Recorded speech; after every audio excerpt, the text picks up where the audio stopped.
चलिए welcome all the students, फिर से हम लोग हाजिर हैं अगली वीडियो के साथ में। वीडियो नंबर 7 पार्टिकल फिजिक्स की हम लोग बात कर रहे थे कंजर्वेशन लॉज की। ठीक है ना, हम लोगों ने पार्टिकल्स को क्लासिफिकेशन करना सीख लिया है। एक पार्टिकल का जो क्लासिफिकेशन है वो हम लोगों ने सीखा था on the basis of their mass, और एक हमने सीखा था on the basis of their interaction. ठीक है ना, तो पार्टिकल्स को इंटरेक्शन के बेस पे कैटेगराइज किया था हमने लेप्टॉन्स और हेड्रॉन्स में, और मास के बेस पे किया था हम लोगों ने लेप्टॉन्स, मेसॉन्स एंड बैरियंस के। ठीक है ना, इसके अलावा भी हम लोगों ने इससे पहले पिछले वीडियो में 2-3 वीडियो पहले देखेंगे तो हम लोगों ने 2 पार्टिकल्स का जिक्र बार बार किया था जिसका हम लोग बोला करते हैं फर्मियोन्स एंड बोसॉन्स। ठीक है ना, वो भी एक टाइप का क्लासिफिकेशन ही था। ऐसे पार्टिकल्स जिनकी स्पिन जो होती है वो इंटीग्रल होती है उनको हम लोग बोलते हैं बोसॉन, और जिनकी स्पिन हाफ होती है उनको हम लोग फर्मियोन्स बोलते थे। तो वो भी एक टाइप की कैटेगरी ही है। ठीक है ना, मतलब कौन से पार्टिकल को फर्मियोन बोल सकते हैं और कौन से पार्टिकल को बोसॉन बोल सकते हैं पार्टिकल, वो डिपेंड करता है उसकी किसके ऊपर, उसकी मतलब क्या कह रहे थे, उसकी पार्टिकल की स्पिन के ऊपर। जो स्पिन जो हम लोगों ने डिस्कस किया था पहले, तो स्पिन जो उसकी 2 टाइप की होती है, एक स्पिन इंटीग्रल होती है, एक आपकी स्पिन हाफ होती है। ठीक है ना, तो जिन पार्टिकल की स्पिन 1/2, 3/2, 5/2 होती है वो एक कैटेगरी है, और जिनकी स्पिन 1, 2, 3, 0 है उनकी कैटेगरी एक है। ठीक है ना, तो वो भी एक टाइप का क्लासिफिकेशन ही होता है। ठीक है, चलिए अब हम लोग बात करते हैं conservation laws in the particle physics. ये सबसे इंपॉर्टेंट चीज़ है भाई। ठीक है ना, आज की क्लास इंपॉर्टेंट नहीं, आज तो केवल कंजर्वेशन लॉज के बारे में बताएंगे, फिर इनको 1 बाय 1 डिस्कस करेंगे। मतलब आने वाली जो क्लासेज है वो बहुत इंपॉर्टेंट है। तो सबसे पहले मैं बात कर रहा हूँ कि कंजर्वेशन जो लॉज होते हैं वो 2 टाइप के होते हैं। कितने टाइप के? 2 टाइप के भाई। पहला जो लॉ होता है उसको हम लोग बोलते हैं एग्जैक्ट लॉ। कौन से लॉ? एग्जैक्ट लॉ, या फिर इनको हम लोग बोलते हैं यूनिवर्सल लॉज। यानी ये जो लॉज होते हैं ये आपके परमानेंटली काम करेंगे ही करेंगे, ये अपने को काम करवाने ही करवाने। अगर कोई रिएक्शन वैलिड होगी नहीं होगी तो ये वाली लॉ, तो ये वाली जो कंजर्वेशन की लॉ है तो वैलिड होने ही चाहिए। इनको हम लोग बोलते हैं यूनिवर्सल लॉज। और दूसरे जो होते हैं उनको हम लोग बोलते हैं नॉन एग्जैक्ट। एक तो होती है एग्जैक्ट, एक होती है नॉन एग्जैक्ट। ठीक है ना, तो यूनिवर्सल लॉज के अंदर हम लोग क्या क्या चीज़ चेक करेंगे और नॉन यूनिवर्सल में कौन कौन सी चीज़ें चेक करेंगे वो हम लोग यहाँ पे डिस्कस करते हैं 1 बाय 1। अगर यूनिवर्सल लॉज अपने को चेक करने हैं तो सबसे पहले नंबर पे आपको चेक करना होता है एनर्जी का कंजर्वेशन लॉ। किसी भी रिएक्शन के अंदर लेफ्ट हैंड साइड में और राइट हैंड साइड में जो टोटल जो एनर्जी है वो रिमेन्स कंजर्व्ड। मैं मान लो कि मैं आपको बोल दूं कि कोई पार्टिकल जो है वो पार्टिकल जो है यहाँ से टूट के और 2 पार्टिकल में बन गया। ठीक है ना, तो उन दोनों पार्टिकल की एनर्जी और इस पार्टिकल की एनर्जी अगर कंजर्व्ड नहीं होगी तो एक्स्ट्रा एनर्जी आएगी कहाँ से? इसका मतलब वो रिएक्शन वैलिड नहीं है। ठीक है ना, तो हमें एनर्जी को क्या कराना है? कंजर्व कराना है। ठीक है ना, नंबर 2 पे आपका आएगा एंगुलर मोमेंटम। भी रिएक्शन के अंदर एंगुलर मोमेंटम भी कंजर्व होना चाहिए। ठीक है ना, ये क्लास बचपन में छोटी क्लास में पढ़ते आए हम लोग, एंगुलर मोमेंटम भी कंजर्व होना चाहिए। तीसरा जो होगा लीनियर मोमेंटम, ये भी पढ़ते आए हैं। और चौथा जो है चार्ज का कंजर्वेशन। +1 क्लास में हम लोगों ने चारों कंजर्वेशन के लॉ पढ़े हुए हैं। कौन कौन से? एनर्जी का कंजर्वेशन लो, एंगुलर मोमेंटम का कंजर्वेशन लो, लीनियर मोमेंटम का कंजर्वेशन लो और चार्ज का कंजर्वेशन लो। तो ये तो बेसिक चीज़ें हो गई, ये चारों तो होने ही होने चाहिए किसी भी रिएक्शन के लिए। इसके अलावा नेक्स्ट आपका होता है लेप्टॉन नंबर कंजर्वेशन। कौन सा? Lepton number conservation. अब ये क्या होता है? यानी अगर कोई पार्टिकल रिएक्शन में दे रखा है तो उस पार्टिकल्स के अंदर लेफ्ट हैंड साइड में जितने भी लेप्टॉन हैं, यानी जो भी पार्टिकल लेप्टॉन पार्टिकल दे रखा है उसका लेप्टॉन नंबर 1 मान लीजिए। ठीक है ना, अगर वो पार्टिकल लेप्टॉन है तो उसका लेप्टॉन नंबर 1 मान लीजिए। अगर वो पार्टिकल लेप्टॉन नहीं है तो उसका 0 मान लीजिए। अगर वो एंटी लेप्टॉन है तो -1 मानना पड़ेगा, वो हम बाद में देखेंगे। ठीक है ना, ऐसे ही अपने को बेरियन नंबर भी कंजर्व कराना पड़ेगा। कौन सा नंबर? बेरियन नंबर भी कंजर्व कराना पड़ेगा। ठीक है ना, तो एक आपका हो गया लेप्टॉन नंबर, एक आपका क्या हो गया भाई? बेरियन नंबर हो गया।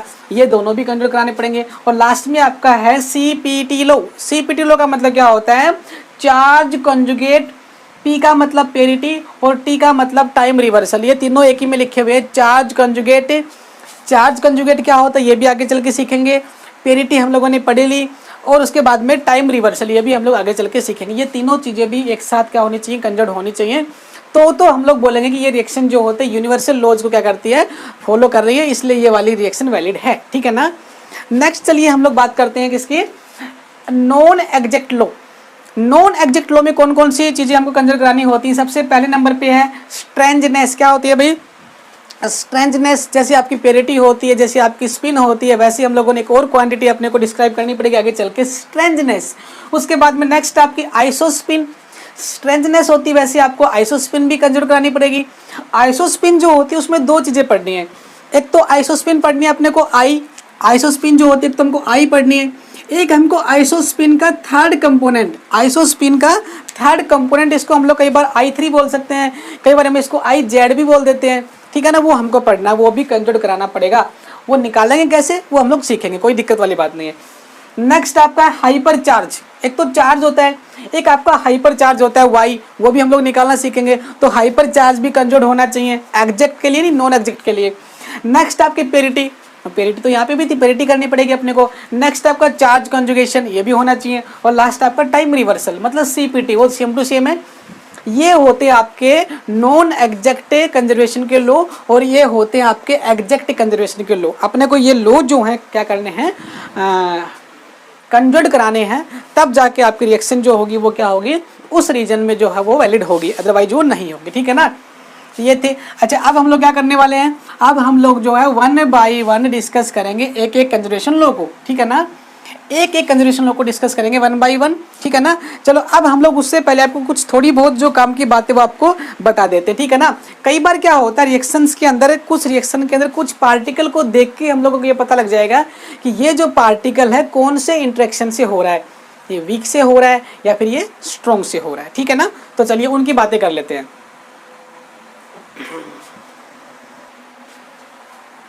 चलिए भाई, अब हम लोग जो है क्या करते हैं, कुछ इंपॉर्टेंट पॉइंट्स जो है इस कंजर्वेशन लॉ के रिगार्डिंग पढ़ लेते हैं। सबसे पहली बात तो क्या है, सबसे पहला पॉइंट मैंने क्या लिखा है कि लेप्टोन नंबर इज सेपरेटली कंजर्ड। ये बात जो है आपको जब हम लोग क्वेश्चंस करेंगे जब आपको समझ में आएगी अच्छे से, तो कि लेप्टोन नंबर सेपरेटली कंजर्ड का मतलब ये है कि लेप्टोन नंबर जब हम लोग पढ़ेंगे तो लेप्टोन नंबर में 3 अलग अलग कैटेगरी होती हैं, है ना। पहले जनरेशन का भी होता है, सेकंड जनरेशन का भी होता है, थर्ड जनरेशन का भी होता है। तो मान लो कि लेप्टोन नंबर जब हम लोग चेक कर रहे हैं तो हो सकता है हम लोगों ने इलेक्ट्रॉन और इलेक्ट्रॉन का न्यूट्रिनो को चेक कर लिया हो, ठीक है ना। अभी हो सकता है उसमें इलेक्ट्रॉन और इलेक्ट्रॉन न्यूट्रिनो जो है वो हो सकता है उसमें चेक कर लिया हमने, वो वैलिड नहीं है, वो आपका वैलिड है तो ठीक है। लेकिन आपको जो है इलेक्ट्रॉन और इलेक्ट्रॉन न्यूट्रिनो के अलावा म्यून और म्यून का न्यूट्रिनो का भी अलग से चेक करना पड़ेगा।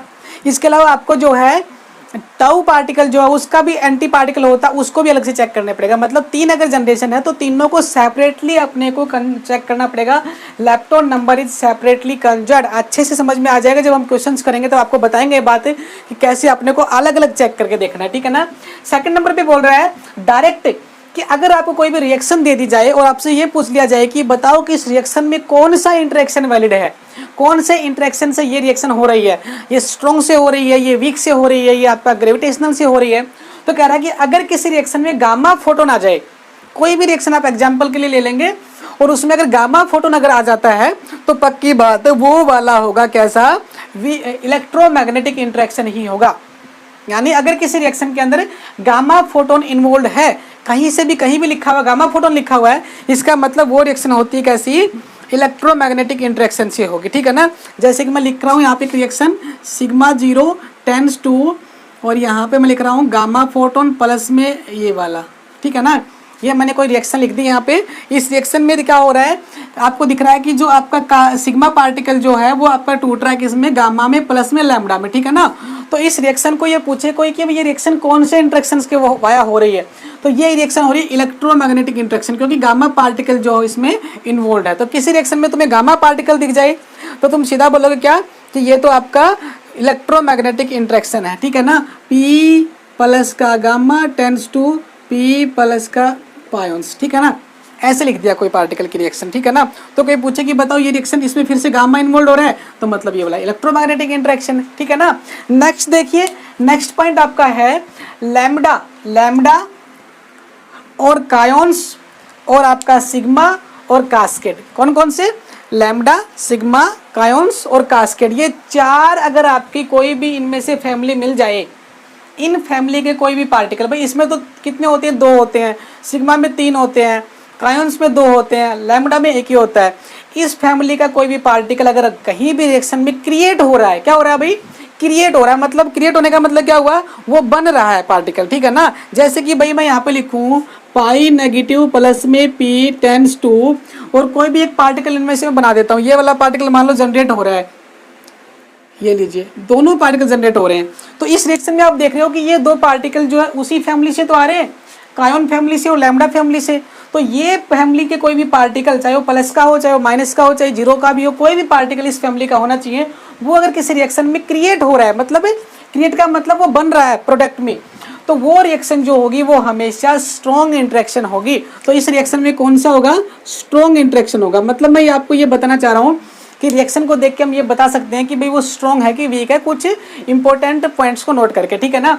नेक्स्ट बोल रहा है कि ये जो पार्टिकल जो है जब भी क्रिएट होंगे तो कौन से होंगे? स्ट्रॉन्ग इंटरेक्शन से। लेकिन डीके कौन से होंगे बताओ? डीके वाया वीक इंटरेक्शन, ठीक है ना। Decay via but not decay via strong interaction. मतलब स्ट्रॉन्ग से ये क्रिएट हो सकते हैं लेकिन डीके नहीं होंगे। मतलब डीके का मतलब हो सकता है कि मैं इधर लिख दूं, उल्टा कर दूं, गामा प्लस के zero tends to pi negative plus P, ये रिएक्शन कभी भी वैलिड नहीं होगी। मतलब इसमें स्ट्रॉन्ग इंटरेक्शन नहीं होगा, क्योंकि ये पार्टिकल की फैमिली के पार्टिकल, इस फैमिली के पार्टिकल कभी भी स्ट्रॉन्ग इंटरेक्शन से कभी भी टूट नहीं सकते, मतलब डीके नहीं हो सकते, बन सकते हैं, मतलब क्रिएट हो सकते हैं, मतलब राइट हैंड साइड में मिल सकते हैं। लेकिन डीके वाया वीक इंटरेक्शन, इसका मतलब ये डीके हो रहे हैं तो कौन से इंटरेक्शन से हो रहे हैं बताओ? ये वाले वीक इंटरेक्शन से, ठीक है ना। तो अगर ये वाले डीके हो रहे हैं तो वीक इंटरेक्शन होगा, ये वाले क्रिएट हो रहे हैं तो फिर आपका ये स्ट्रॉन्ग इंटरेक्शन होगा। और किसी रिएक्शन में गामा मिल जाए तो वो आपका इलेक्ट्रोमैग्नेटिक इंटरेक्शन है, वो तो फिर आपको पता ही है, ठीक है ना। ये चीज़ें आपको याद रह जाएंगी। अब देखो इंपॉर्टेंट चीज़ यहाँ पे ये कह रहा है कि अगर स्ट्रॉन्ग इंटरेक्शन होगा, किसी रिएक्शन में स्ट्रॉन्ग इंटरेक्शन होगा तो delta S is equal to zero आएगा। मतलब जो स्पिन जो है वो क्या आएगी? चेंज नहीं होगी, स्पिन हमेशा कंजर्व रहेगी। लेफ्ट हैंड साइड की राइट हैंड साइड की जो स्पिन है उसका डिफरेंस क्या रहेगा? जीरो रहेगा। डेल्टा आई का मतलब आइसो स्पिन है, आइसो स्पिन भी जीरो रहेगी, दोनों साइड की डिफरेंस जीरो रहेगा। आइसो थ्री आई थ्री का मतलब क्या बताया था? स्पिन का थर्ड कंपोनेंट, उसका भी डिफरेंस जीरो रहेगा। मतलब ये कंजर्व होने चाहिए। डेल्टा सी मतलब चार्ज कंजुगेशन है, ये भी जीरो होना चाहिए। डेल्टा टी मतलब टाइम रिवर्सल, ये भी जीरो होना चाहिए। ये सारी चीज़ें स्ट्रॉन्ग में वैलिड होनी चाहिए।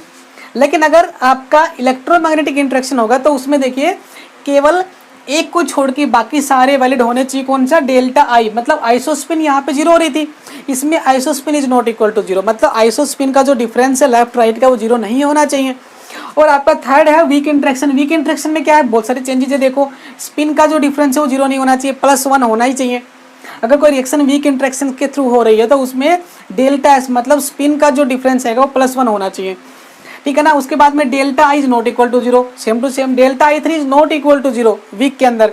डेल्टा पी जीरो होता है, delta is not equal to zero, delta C delta T ये वाला जीरो के बराबर नहीं होना चाहिए, और डेल्टा सी ये सारी चीज़ें हम लोग आगे चल के पढ़ेंगे, कोई दिक्कत वाली बात नहीं है, ठीक है ना। नॉर्मल सा डिस्कशन कर दिया मैंने यहाँ पे, ठीक है ना। मेन चीज़ें आपको ये वाली चीज़ें ध्यान रखनी है स्ट्रॉन्ग और वीक इंटरेक्शंस के लिए, ठीक है ना। आगे बात समझ में चले क्या हम लोग आगे? तो मैं यहाँ पे इसको मिटा देता हूँ, एक दो रिएक्शंस आपको और करवा देता हूँ। यहाँ पे देखो मैंने यहाँ पे रिएक्शन ली पाई जीरो का जो है पी प्लस का पाई नेगेटिव में टूट गया, ठीक है ना। तो बताओ कौन सा इंटरेक्शन है? इंटरेक्शन पूछा कौन सा इंटरेक्शन है, तो हमने कहा था कि भाई ये वाले जो होते हैं कौन से? ये वाले पार्टिकल्स कौन से? पायोन्स पार्टिकल्स ये वाले। तो इसमें पूछा गया है कि भाई कौन सा इंटरेक्शन होगा, ठीक है ना। ये वाली जो रिएक्शन है कौन से इंटरेक्शन से वैलिड होगी? अगर स्ट्रॉन्ग इंटरेक्शन होता तो स्ट्रॉन्ग इंटरेक्शन में कौन सा होता है? ये वाले पार्टिकल्स क्रिएट होते हैं, इन पार्टिकल्स की फैमिली का कोई भी, तो कोई फैमिली का ऐसा पार्टिकल तो है ही नहीं यहाँ पे, ठीक है ना। इसका मतलब ये वाला तो स्ट्रॉन्ग तो हो नहीं सकता। दूसरा ये वाला डीके कहाँ से होता है बताओ? वीक इंटरेक्शन से, ठीक है ना। और तीसरा क्या बताया था कि ये वाले स्ट्रॉन्ग इंटरेक्शन से डीके नहीं हो सकते, मतलब ये वाला टूट नहीं सकता, क्या हो सकता है? क्रिएट हो सकता है। तो क्रिएट तो हो नहीं रहा और ना ये डीके हो रहा, तो ये कौन सा बच गया? ये वाला वीक इंटरेक्शन हो गया, ठीक है। वीक इंटरेक्शन गामा पार्टिकल अगर होता तो मैं बोलता कौन सा होता? ये वाला इलेक्ट्रोमैग्नेटिक होता। तो गामा तो है नहीं, तो इलेक्ट्रोमैग्नेटिक तो है नहीं, इसका मतलब इसमें कौन सा है? वीक इंटरेक्शन है, ठीक है ना। स्ट्रॉन्ग इसलिए नहीं है क्योंकि यहाँ पे इस फैमिली का कोई पार्टिकल क्रिएट नहीं हो रहा है, और गामा नहीं इसलिए वो इलेक्ट्रोमैग्नेटिक नहीं है, तो कौन सा बचेगा? वीक ही बचेगा, ठीक है ना। चले क्या, तो इस तरह से हम लोग आगे चल के और क्वेश्चंस करेंगे बहुत सारे, तब देखेंगे इनको। ये थे आपके कंजर्वेशन के लॉज से पहले आपको कुछ पॉइंट्स जो आपको याद करने चाहिए थे, ठीक है ना। चलिए पहली जो आपके कंजर्वेशन का जो लॉ है वो हम लोग डिस्कस करने जा रहे हैं। पहला जो कंजर्वेशन का लॉ वो क्या होता है? एनर्जी कंजर्वेशन लॉ, ठीक है ना। कौन सा? एनर्जी कंजर्वेशन लॉ, जो बहुत ही कॉमन है। एनर्जी का जो कंजर्वेशन लॉ हम लोग जानते हैं। तो हम लोग क्या देखते हैं यहाँ पे, मान लेते हैं कि हमारे पास कोई भी दो पार्टिकल है P और Q हैं, और एक पार्टिकल को मैंने रेस्ट पे माना है क्यू पार्टिकल को, दूसरा जो पार्टिकल पी है वो उसको क्या करता है, कोलाइड करता है, ठीक है ना भाई। यहाँ पे जो रिएक्शन जो होंगी हमारी पार्टिकल फिजिक्स में दो तरीके की होंगी। एक रिएक्शन को हम लोग बोलते हैं डीके, जिसमें पार्टिकल डीके होगा, अपने आप टूटेगा, और एक पार्टिकल जो होता है दूसरे से कोलाइड करेगा।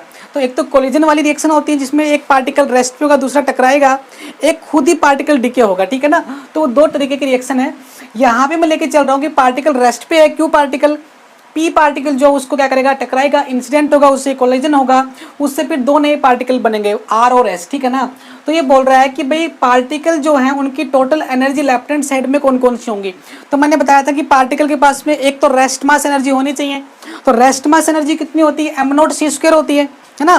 तो भाई एक तो पार्टिकल का मास एम पी, तो एम पी इंटू सी स्क्वायर, एक पार्टिकल का मास एम क्यू, तो एम क्यू इंटू सी स्क्वायर, ये तो रेस्ट मास एनर्जी है। इस पार्टिकल के पास में काइनेटिक एनर्जी और होगी, क्योंकि ये वाला मूव कर रहा है तो इसके पास काइनेटिक एनर्जी पी लिख देते हैं, इसकी काइनेटिक एनर्जी 0 क्योंकि रेस्ट पे है। तो मेरे पास टोटल इतनी एनर्जी आ गई लेफ्ट हैंड साइड में। अब राइट हैंड साइड में देखो, दो पार्टिकल जनरेट होंगे तो पक्की बात है ये दोनों पार्टिकल्स क्या होंगे, मोशन में होंगे, मतलब मूव कर रहे होंगे। तो दोनों पार्टिकल्स की जो एनर्जी है वो काइनेटिक एनर्जी आपकी वैलिड रहेगी। तो kinetic energy of R plus kinetic energy of S लिखेंगे, प्लस इन दोनों की रेस्ट मास एनर्जी और लिखनी है। तो क्या होगी, एम नॉट सी स्क्वायर, तो M R C square plus में एम एस सी स्क्वायर। तो मैंने लिख दिया यहाँ पे लेफ्ट हैंड साइड की total energy is equal to right hand side की टोटल एनर्जी। अगर ये दोनों एनर्जी इक्वल होंगी तो समझ लीजिए कि हमारा जो कंजर्वेशन ऑफ एनर्जी का जो लॉ है वो यहाँ पे वैलिड हो जाएगा, ठीक है ना। तो हम लोग क्या करते हैं, एग्जाम्पल लेते हैं, रिएक्शन लेते हैं। मैंने एक रिएक्शन लिया है, पाई नेगेटिव प्लस हमारा प्रोटॉन है, ये टूट रहा है किसमें, मतलब कोलिजन हुआ है दोनों का, तो ये टूटा है सिग्मा नेगेटिव में और के पॉजिटिव में, ठीक है ना। चार पार्टिकल्स मैंने यहाँ पे लिखे, चारों पार्टिकल्स जाने पहचाने हैं। पाई नेगेटिव पायोन्स की कैटेगरी का है, इसको हम लोग मेसोन बोलते हैं। पी जो होता है आपका न्यूक्लियन जो होता है, प्रोटॉन न्यूट्रॉन न्यूक्लियंस में आते हैं, हेड्रोन्स वाला पार्टिकल, ये भी हेड्रोन है, और ये आपका कौन सा है, मेसोन पार्टिकल है। लेप्टॉन का कोई जिक्र नहीं यहाँ पे।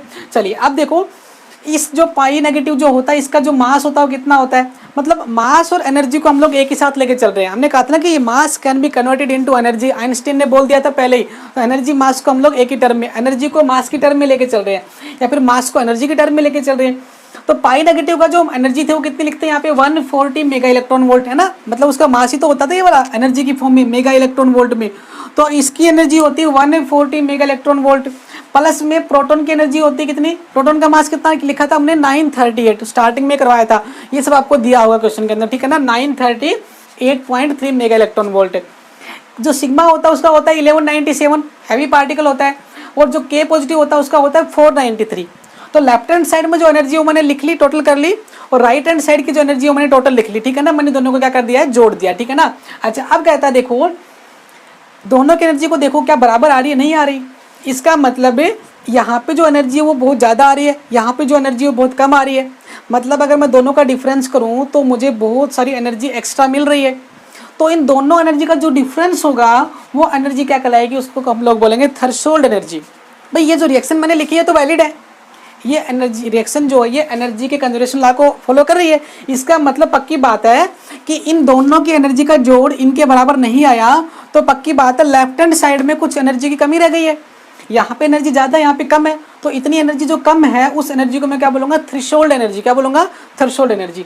वो एनर्जी क्या होती है, वो एनर्जी ये होती है कि इस पार्टिकल को इससे कोलाइड कराने के लिए इस पार्टिकल को पहले से एक एक्स्ट्रा ही अपने को काइनेटिक एनर्जी देनी पड़ेगी। भाई उसको पहले से काइनेटिक एनर्जी देंगे तभी तो वो उससे टकराएगा, ठीक है ना। वो तो पार्टिकल रेस्ट में है, लेकिन ये वाला पार्टिकल के पास एक्स्ट्रा एनर्जी पहले से होनी चाहिए तभी तो वो उसको कोलाइड कर पाएगा। डीके तो हो नहीं रहा है, ये तो दोनों कोलिजन कर रहे हैं। तो वो जो एक्स्ट्रा एनर्जी मैं इसको दूंगा वो एनर्जी किसके बराबर होगी, इन दोनों के डिफरेंस के बराबर। वो क्या होगी, थ्रेशोल्ड एनर्जी। ये आपको एक हाइपोथेटिकल कंडीशंस लेके चलनी है कि रिएक्शन जब भी होगी तो काइनेटिक एनर्जी ऑफ पार्टिकल लेके चलनी है, वो एक्स्ट्रा एनर्जी जो वो ये वाली है, ठीक है ना। तो वो एनर्जी होगी तभी जो है इन दोनों की एनर्जी का डिफरेंस क्या आएगा, 0 आ पाएगा, एनर्जी कंजर्व हो पाएगी, ठीक है ना। क्लियर बात समझ में। अच्छा अब एक एग्जांपल और लेके चलते हैं। भाई मैंने एक पार्टिकल लिया ए, ये तो किसका था भाई, कोलिजन का। ये मैं डीके का लेके चल रहा हूँ। पार्टिकल ए रेस्ट पे था और वो डीके हो गया 3 पार्टिकल में। A is decay into B C and D, 3 particle में डीके हो गया। भाई जब पार्टिकल जो पहले वाला पार्टिकल था ये तो रेस्ट पे था, इसका मतलब इसकी काइनेटिक एनर्जी तो क्या होगी, 0 होगी, है ना। अच्छा अब कह रहा है बी, सी और डी की काइनेटिक जो एनर्जी मैं निकालूं टोटल, ये तो रेस्ट में नहीं होंगे, तो डिके होने के बाद निकलेंगे, भागेंगे, तो kinetic energy of B plus kinetic energy of C plus kinetic energy of D, तो इसको मैं क्या बोल दूं, टोटल एनर्जी बोल दूं, है ना। लेकिन ये बात बताओ कि क्या ये पॉसिबल हो पाएगा भाई, इनकी एनर्जी तो टोटल बहुत ज़्यादा है ना, और इसकी एनर्जी जीरो है, तो लेफ्ट हैंड साइड और राइट हैंड साइड तो पॉसिबल ही नहीं होंगी। इसका मतलब ये रिएक्शन ऐसे तो पॉसिबल हो नहीं सकती, ठीक है ना। अगर मान लो इस वाले पार्टिकल के पास पहले से कुछ काइनेटिक एनर्जी है, पहले से कोई काइनेटिक एनर्जी होगी, यानी वो काइनेटिक एनर्जी ए की जो हो जीरो से बड़ी है, तो क्या होगा, ये वाला जो लेफ्ट हैंड साइड जो है उसकी एनर्जी क्या होगी, इन तीनों से क्या होगी, ज़्यादा होगी। इसका प्लस इन तीनों का जो काइनेटिक एनर्जी का सम होगा वो क्या होगा, इनसे कम होगा। तो हम लोग लिखेंगे काइनेटिक एनर्जी अगर जीरो से बड़ी है तो लेफ्ट हैंड साइड का जो मास होगा, मास का मतलब एनर्जी, ठीक है ना, तो mass of particle is greater than sum of the mass of B, C and D. इसका मतलब ये हुआ कि अगर लेफ्ट हैंड साइड के पार्टिकल का मास राइट हैंड साइड के पार्टिकल्स के मास से ज़्यादा होगा तभी हमारी रिएक्शन पॉसिबल होगी, अदरवाइज रिएक्शन पॉसिबल नहीं होगी। कहने का मतलब क्या हुआ, साफ साफ शब्दों में लिख दिया कि अगर कोई हैवी पार्टिकल जो है वो लाइट पार्टिकल्स में टूटता है, भाई एक पार्टिकल 10 किलोग्राम का है और उससे टूटते हैं 3 पार्टिकल्स 5-5 किलोग्राम के, तो क्या पॉसिबल होगा, पॉसिबल हो ही नहीं सकता। एक पार्टिकल 10 किलोग्राम का और पार्टिकल बने कितने 5-5 किलोग्राम के 3, तो ये तो भाई ज़्यादा हो गई एनर्जी। इतनी ज़्यादा मास कहाँ से आएगा, जब टोटल प्रोडक्ट पर रिएक्टेंट ही 10 किलो का था तो प्रोडक्ट 15 का कहाँ से बनेगा। तो हमेशा ध्यान रखना है कि अगर आपका रिएक्टेंट का मास ज़्यादा होगा, प्रोडक्ट का मास कम होगा, तो ही रिएक्शन वैलिड होगी। हैवी मास जो होता है वो डिके हो सकता है लाइट मास में, लेकिन लाइट मास कभी हैवी में डिके नहीं हो सकता, ठीक है ना। लेकिन एक ही केस में आपका लाइट मास हैवी में डिके हो भी सकता है। मैंने यहाँ पे तो लिखा है कि हैवी लाइट में डिके होगा तो वैलिड होगी, हैवी में डिके नहीं होगा। लेकिन लाइट हैवी में डिके कब होता है, वो एक ही केस में होता है, जब आपका ओनली फॉर डिके मतलब डिके का प्रोसेस होगा तो ही पॉसिबल है, ठीक है ना, ये वाला। लेकिन अगर कोलिजन होगा तो कोलिजन के केस में लाइट पार्टिकल हैवी में डिके हो सकते हैं। क्यों, ऐसा क्यों, क्योंकि कोलिजन में तो एक दूसरा पार्टिकल आता है ना टकराने के लिए, उसके पास एक्स्ट्रा एनर्जी होती है, थ्रेशोल्ड एनर्जी। हो सकता है कि वो एनर्जी जो है मास में कन्वर्ट हो गई हो, ठीक है ना। तो उस केस में अगर मास आपका पार्टिकल का कम है तो भी वो हैवी पार्टिकल में कन्वर्ट हो सकते हैं, ठीक है ना। कोलिजन के लिए वैलिड है, डिके के लिए वैलिड नहीं है। ये थी आपकी एनर्जी के कंजर्वेशन लॉ की कहानी, ठीक है ना। अब मैं आपको एक तो छोटी छोटी बातें और बताता हूँ, फिर हम लोग अगली वीडियो में देखेंगे कंजर्वेशन ऑफ मोमेंटम, ठीक है। तो चलिए 2 रिएक्शन और कर लेते हैं। यहाँ पे 2 एग्जाम्पल मैंने और लिए हैं। सबसे मतलब बहुत ही मज़ेदार सा एग्जाम्पल आप जानते भी हैं, ये हम लोगों ने छोटी क्लास में पढ़ा हुआ है, न्यूट्रॉन हाइपोथेसिस, ठीक है ना। न्यूट्रॉन जो है वो डिके हो रहा है प्रोटॉन में प्लस में, एक इलेक्ट्रॉन में प्लस में एक एंटी न्यूट्रिनो, ठीक है ना। इसको हम लोग क्या बोलते हैं, एंटी न्यूट्रिनो बोलते हैं। भाई न्यूट्रिनो होता तो यहाँ पे मैं इसको हटा देता ऊपर, और एंटी न्यूट्रिनो क्या होता है, उसका एंटी पार्टिकल होता है, ठीक है ना। इलेक्ट्रॉन वाला न्यूट्रिनो है ये वाला, ठीक है ना, इलेक्ट्रॉन वाला न्यूट्रिनो है। इसका रेस्ट मास कितना होता है, 0 होता है, तो इसकी तो एनर्जी कितनी हो जाएगी, 0 हो जाएगी। इसको तो काउंट नहीं करना। देखो जो न्यूट्रॉन होता है उसका मास कितना होता है, 939.6 होता है, आप जानते हैं। प्रोटॉन का कितना होता है, 938.3 होता है, प्लस इलेक्ट्रॉन का स्टार्टिंग में बताया था 0.511 होता है। जब मैं इन दोनों को मतलब राइट हैंड साइड में प्रोडक्ट की एनर्जी को जोड़ता हूँ या मास को जोड़ता हूँ तो लेफ्ट हैंड साइड से हमेशा कमी आ रहा है। इसका मतलब हैवी पार्टिकल्स जो होते लाइट में डिके हो सकते हैं। तो ये जो रिएक्शन है ये पॉसिबल है कि नहीं है, हाँ ये रिएक्शन बिल्कुल पॉसिबल है, ये रिएक्शन बिल्कुल अलाउड है आपकी, ठीक है ना। मतलब हैवी किस में टूट रहा है, लाइट में टूट रहा है। सेकंड वाली रिएक्शन देखिए, इससे जस्ट अपोजिट है, न्यूट्रॉन प्रोटॉन में बन रहा था, प्रोटॉन न्यूट्रॉन में बनता है तो क्या होता है, proton convert into neutron plus में एक पॉजिट्रॉन निकल रहा है, वहां पे क्या था इलेक्ट्रॉन, यहाँ पे पॉजिट्रॉन, मतलब ये बीटा डीके है, ठीक है ना, दोनों बीटा डीके, बीटा नेगेटिव और बीटा पॉजिटिव डीके। साथ में एक न्यूट्रिनो निकलेगा, इसका रेस्ट मास 0 होता है, इलेक्ट्रॉन का जो पॉजिट्रॉन का मास होता है वो इलेक्ट्रॉन के बराबर ही होता है 0.511। इसका न्यूट्रॉन का मास यहाँ पे पुट कर दो, प्रोटॉन का यहाँ पे पुट कर दो। इस बार देखो ये वाला मास ज़्यादा हो गया है, मतलब light mass particle decay into heavy mass particle, तो ये तो पॉसिबल ही नहीं होगा। एक लाइट मास पार्टिकल हैवी में डीके हो ही नहीं सकता, इसका मतलब ये रिएक्शन पॉसिबल नहीं है। लेकिन हम लोगों ने तो छोटी क्लास में पढ़ा ये रिएक्शन तो पॉसिबल है। तो पॉसिबल कब है, वो कभी तभी पॉसिबल है this reaction is possible near the vicinity of nucleus. Nucleus के आसपास अगर मैं बात करूं तो ये रिएक्शन पॉसिबल है। न्यूक्लियस के दूर जाएंगे तो ये रिएक्शन पॉसिबल नहीं है। वो केवल कुछ सुपर स्पेशल या फिर हम लोग कह सकते हैं बहुत ही रेयर केस में ये पॉसिबल होगी। वो इसलिए हो जाती है कि न्यूक्लियस के अंदर जो प्रोटॉन होता है घूम रहा होता है। प्रोटॉन जब न्यूक्लियस के अंदर घूम रहा होगा तो प्रोटॉन के अंदर एक एक्स्ट्रा एनर्जी घूमने की वजह से और होगी, उसकी वजह से ये वाली रिएक्शन की एनर्जी जो है ज़्यादा हो जाएगी किससे, रिएक्टेंट के प्रोडक्ट से। तो ये पॉसिबल हो सकती है, otherwise this reaction is not a possible. ये एक्सेप्शनल केस था इसलिए मैंने डिस्कस कर लिया यहाँ पे कि भाई नियर द न्यूक्लियस ये पॉसिबल हो सकती है, अदरवाइज ये पॉसिबल नहीं हो सकती क्योंकि ये एनर्जी के कंजर्वेशन लॉ को वायलेट कर रही है और ये एनर्जी के कंजर्वेशन लॉ को ओबे कर रही है, तो ये पॉसिबल है। ये था एनर्जी का कंजर्वेशन लॉ। नेक्स्ट वीडियो में हम लोग बात करेंगे कंजर्वेशन ऑफ मोमेंटम, जिसमें हम लोग एंगुलर मोमेंटम और लीनियर मोमेंटम दोनों को बारी बारी से डिस्कस करेंगे। तब तक के लिए जुड़े रहिए।